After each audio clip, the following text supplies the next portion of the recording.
반갑습니다. 8월 19일 수요일입니다. 자, 오늘이 7월 7석이에요. 비가 올 듯 말 듯 그러는 느낌적인 느낌이 좀 있나요? 자, 오늘은 견우와 직녀가 만나니까 우리 증시도 좀 잘 되기를 바라지만 미국 애들은 그런 생각이 별로 없는가 봐요. 미국 애들은 견우 직녀가 없어서 그런가? 자, 일단 상황만 보시면 다우지수, 나스닥, S&P 500 모두 다 하락을 했죠. 필라델피아 반도체 지수도 거의 5% 가까이 하락을 했습니다. 그래도 이게 좀 올라온 거예요. 네, 무슨 얘기냐면 장중엔 더 많이 빠졌었거든요. 근데 이게 지금 올라와서 이 정도 되다. 그죠. 이 정도면 그래도 그나마 네, 괜찮네 라고 생각할 수 있을 정도니까요. 자, 근데 반도체만 콕 집어가지고 좀 너무 많이 내렸어요. 지금 SK하이닉스가 9% 하락을 했죠. ADR. 마이크론도 6.98, 7% 하락했습니다. 샌디스크 9% 하락했고요. 그래서 일단 반도체 쪽을 콕 집어가지고 주가가 급락하는 모습이 좀 있어서 어제 우리가 그 상승 흐름 이후에 떨어지는 모습이 있었잖아요. 여기서 추가적으로 더 하락할 수밖에 없겠다라고 볼 수밖에 없겠습니다. 자, 엔비디아도 2.3% 하락, 스페이스X 2% 하락, 알파벳은 오히려 올랐어요. 0.06. 이렇게 보면 또 다우지수는 괜찮아 보인단 말이죠. 마이크로소프트 0.27 올랐어요. 메타는 한 4.5% 빠졌네요. 얘는 좀 애매한 것 같아요. 애플은 1.5% 올랐고요. 인텔은 6.5% 하락. 그죠? 그 다음에 아마존 같은 경우, 이 빅테크 애들이 그래도 좀 나은 편입니다. 그런 상황이라서 지금 전체적으로 봐서는 네, 그렇게 썩 좋은 흐름은 아닌 거라고 생각이 돼요. 그래서 반도체 쪽과 관련된 그런 부분들이 기술주 약세로 연결됐고 필라델피아 반도체 지수 좀 끌어내렸다. 자, 근데 다우지수 마이너스 0.2잖아요.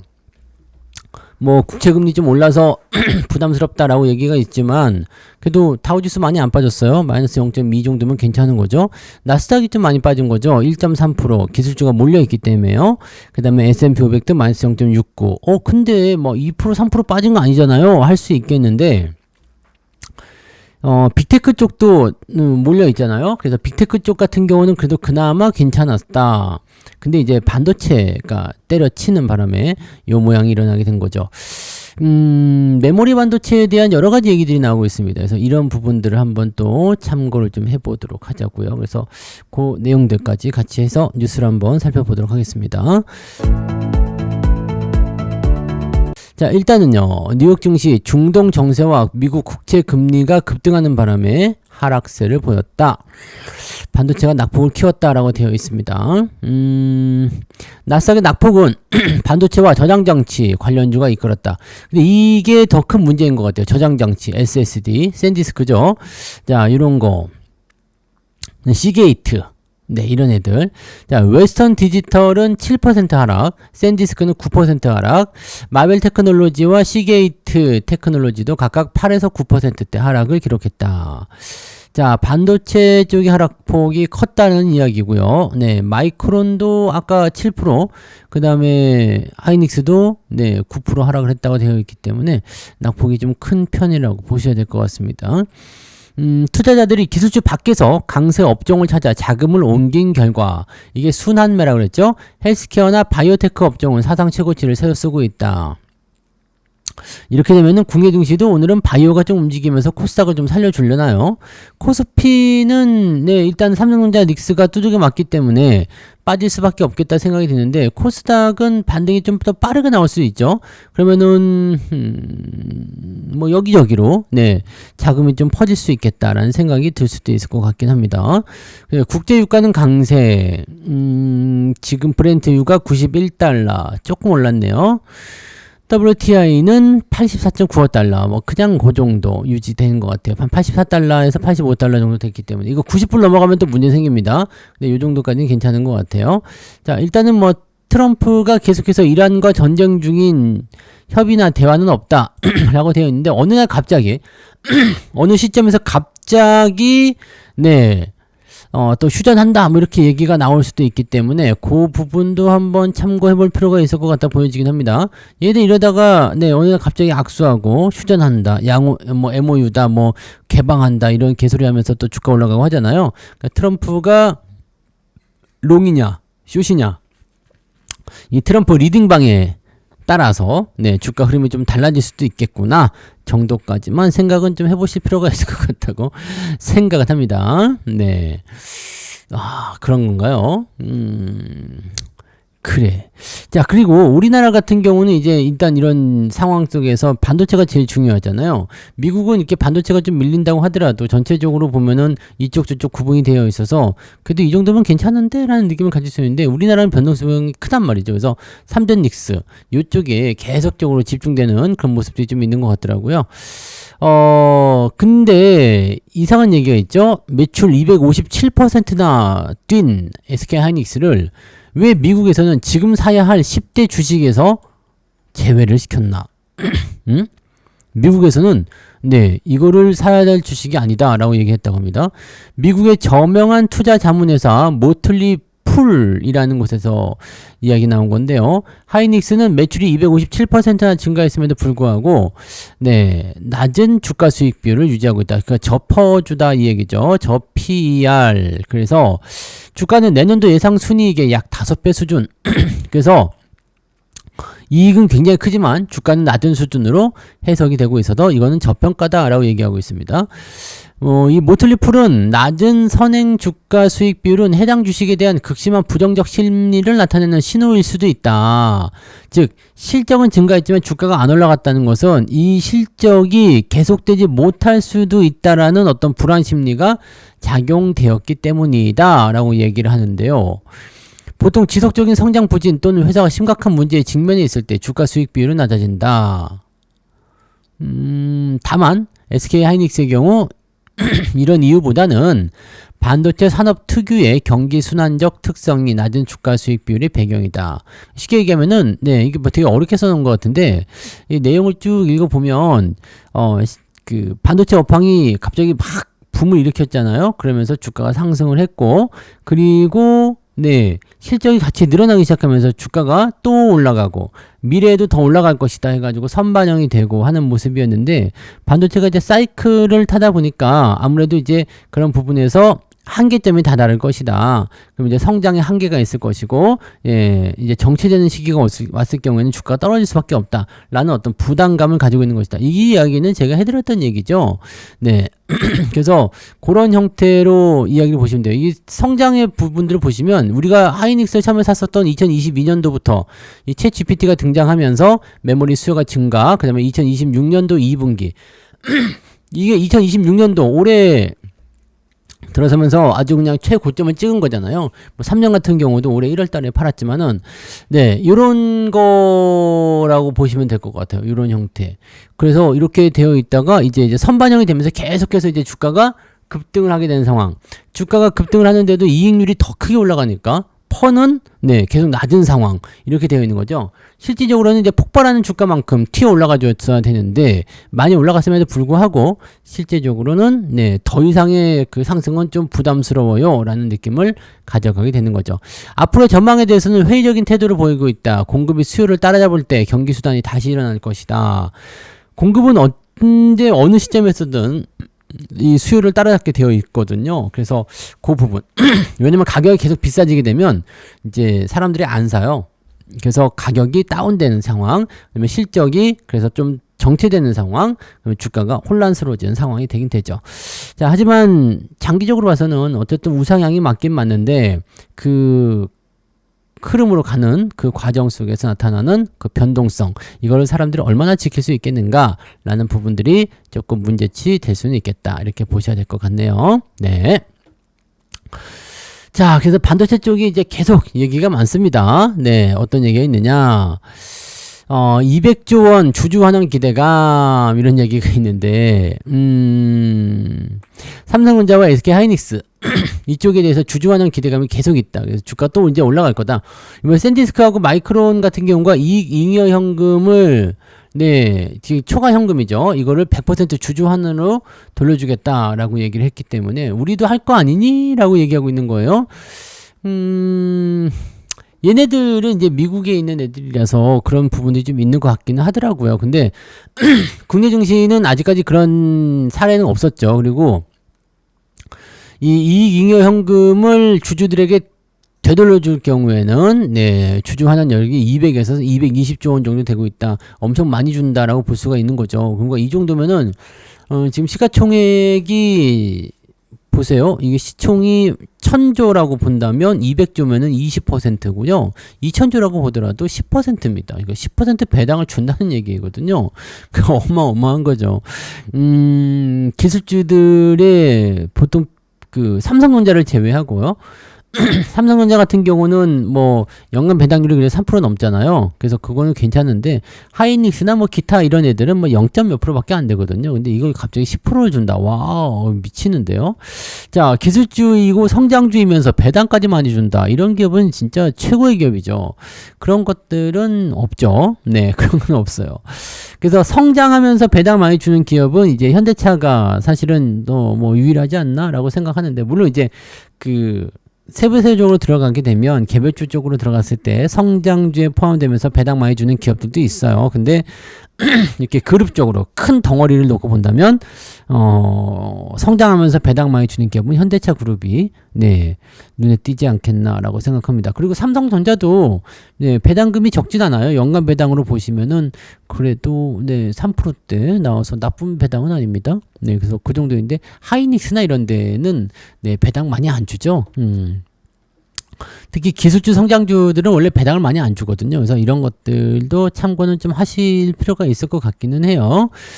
자, 하이닉스도 90에서 100조 원 규모의 주주 환원 여력이 있다. 삼성전자는 연간 네, 10조, 네, 10조 정도 정규 배당금을 지급한 정책을 진행하고 있고, 네, 삼성전자의 그 주주 환원 재원이 120조 정도 될 것이다.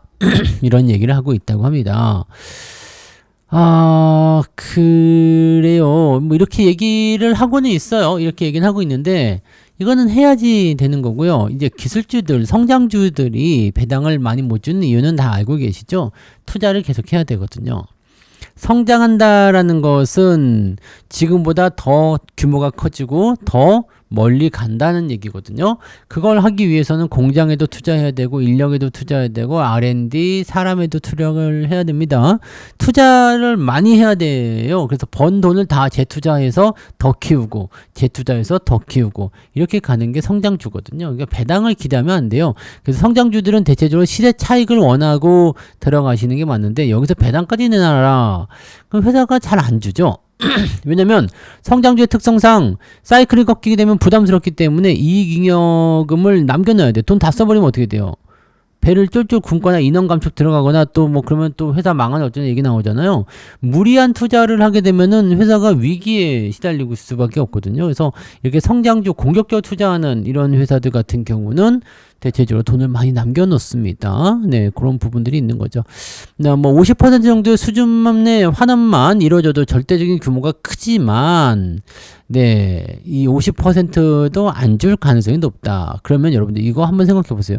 특별 배당은 줄 것 같기는 해요. 네, 특별 배당을 줄 것 같긴 한데 뭐 대박이 터질지 안 터질지는 모르겠습니다만 특별 배당은 줄 거예요. 안 주는 것보다 낫겠죠. 하지만 여러분들이 생각하시는 만큼의 그런 어마어마한 그런 주주 환원을 기대하시기는 조금 부담스러울 것이다. 그렇게는 쉽지 않을 것이다 라고 생각하시는 게 맞을 거예요. 그래서 그렇게까지 대단한 네, 배당을 기대하시면 곤란하다. 자, 그 다음에 이것도 한번 보셔야 돼요. 네, 목표가 하향으로 분위기가 역전되고 있다라는 거. 왜냐? 실적이 낮아지고 있다는 얘기거든요. 그래서 삼성 닉스도 마찬가지지만 다른 기업들도 마찬가지로 네, 하향 리포트가 나왔는데 하향 리포트 나온 기업들 보세요. JYP 엔터, 클래시스, 넷마블, GS건설, 그 다음에 현대건설, 현대차, 녹십자, 미래에셋증권, 키움증권, 현대백화점, HD, 현대일렉트릭 이런 기업들이 하향 리포트가 나왔다. 네, 대체적으로 이제 주가가 좀 떨구는 형태로 네, 하향 리포트가 나오고 있다라고 되어 있네요. 무엇 때문이냐? 지금, 네, 실적이 피크를 찍고 이제 꺾일 가능성이 높다라는 겁니다. 그래서, 순이익은 전망치보다도 60조에서 100조 이상 하향될 조정 가능성이 있다. 이렇게 되면은 하반기에 네, 실적이 어닝 쇼크로 나올 수도 있죠. 그렇게 되면 주가가 출렁거리는 변동성이 더 커질 수 있다. 이렇게 되면 차라리 네, 기대치가 있는 종목들보다도 네, 중소형주 공략하시는 게 유일하다. 더 유리할 수 있겠다. 이렇게 보실 수가 있겠습니다. 참고하시고요. 하나 더 문제가 되는 건 무엇이냐면 이거거든요. 적금을 깨는 건 양반이고요. 부모들 퇴직금까지 주식 포모에 발묶인 청년들. 부모들 퇴직금까지 썼다는 것은 이건 좀 곤란한데, 그죠? 지 적금 깨서 뭐 하는 거야 뭐 상관이 있겠습니까만은. 젊은 시절엔 다 적금 깨가지고, 네, 술 마시고 놀러 다니고 다 하지 않았어요? 나만 그랬어요? 왜 아닌 것처럼 그러세요? 네, 다들 그렇게 해봤으면서. 자, 뭐 적금을 깰 수 있지. 이제 적금 깰 수 있어요. 적금 깨고 뭐 근데 젊으니까 네. 젊으니까 얼마 전에 이 부모들 퇴직금은 아니지. 이거는 아니에요. 부모들 퇴직금은 노후 준비를 위한 건데 이걸 이걸 이렇게 해서 망가뜨리면은 큰일 나죠. 네. 그래도 다행이라고 저는 생각하는 것 중에 하나가 뭐냐면 그래도 3전 닉스에 물려 있는 거잖아요. 이거 뭐 그냥 10년이고 20년이고 그냥 없는 돈 치고 놔두면은 뭐 기회비용이 아깝긴 하겠지만 그 정도만 해도 일단은 뭐 원금 회복하는데 문제는 없어요. 네, 이제 문제가 이제 어디서 생기냐면은 그걸 이제 빚내서 투자하거나 그랬을 경우에 이제 다가오는 부분들 또 시간을 죽여야 되죠. 내가 당장 이제 뭐 결혼이 급한 상황이거나 또는 뭐 나에게 노후가 필요하다거나 이런 상황이었을 경우에는 곤란한 상황이 벌어지게 되죠. 네, 아무런 뭐 걱정이 없는 뭐 20, 30대 네. 그럼 뭐 조금 내돈내산으로 물려 있어. 그럼 뭐 그냥 기다리시면 알아서 원금 회복은 되는 것이 바로 국내 우량주가 아니겠습니까? 그게 주식이거든요. 근데 네, 한 2년, 3년 계속 제자리에 머물러 있으면은 이제 봤죠. 네, 화딱지가 나면서 네, 홀랑 팔아버리고 다른 걸로 갈아타고 거기서부터 문제가 항상 비극은 거기서 생긴다는 거. 네, 그렇다더라고요. 네, 적금 1억 원을 깨서 국내 반도체 대형주에 베팅했다. 7월 초에 샀다. 네. 앞으로도 괜찮겠다. 하지만 증시가 급락하면서 계좌는 쪼그라들었다. 거의 반토막이 나서 6천만 원 정도 남은 것 같은데 결혼 자금으로도 쓸 수 있었던 돈인데 이게 문제거든요. 이러면 결혼을 못하죠. 네. 아, 그래요. 그 다음에 반도체 ETF에 넣은 돈이 있고 부모가 모아둔 퇴직금 일부분도 반도체 ETF에 투자를 했다. 집에서도 불에서 분위기가 좋지 않다. 전 국민이 지금 이렇게 되어 있어요. 대학생도 직접 벌어서 모은 돈 500만 원을 넣었다가 큰 손실을 봤다. 별다른 고민 없이 투자를 했다라는 거고요. 이제 주가 떨어지니까 이런 얘기들이 조금씩 나와요. 올라갈 때는 이런 얘기도 안 나왔죠. 네. 이런 얘기도 안 나왔고. 근데 이제 점점 이제 젊은 층들이 이렇게 빚을 내서 투자를 하고 거기에서부터 이제 족쇄가 채워지게 되면 사실적으로 많이 힘들어지죠. 네, 그러면 안 돼요. 이게 그리고 포모라는 게 뭐 SNS를 타고서 넘어가서 나는 외제차 뽑았다느니 난 이런 데서 산다느니 난 이런 걸 먹는다느니 등등등 하면은 상대적 박탈감이란 말이 오직하면 유행하겠습니까?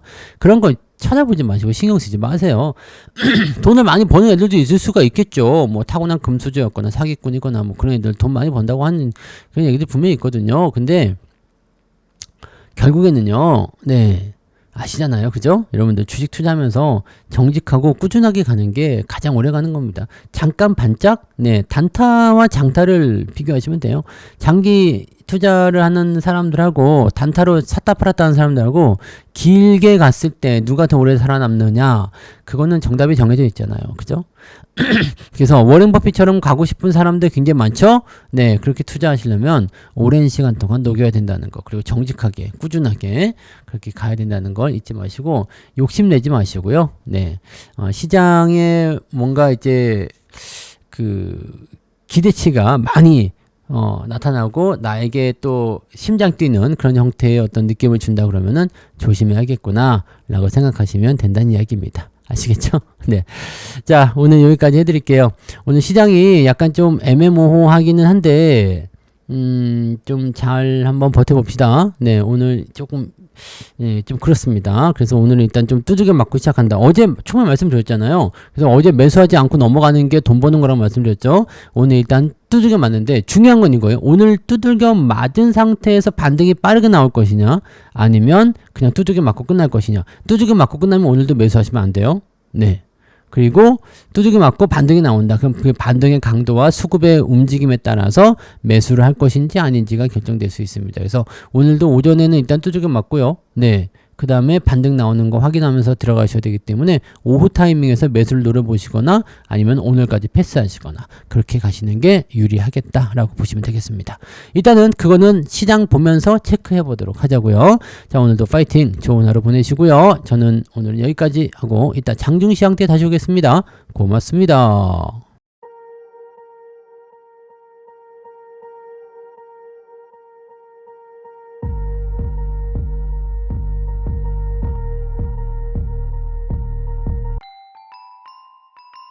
본 방송에서 제공되는 모든 정보는 투자 판단의 참고 자료이며 투자의 최종 책임은 본 방송을 이용하는 본인에게 있습니다.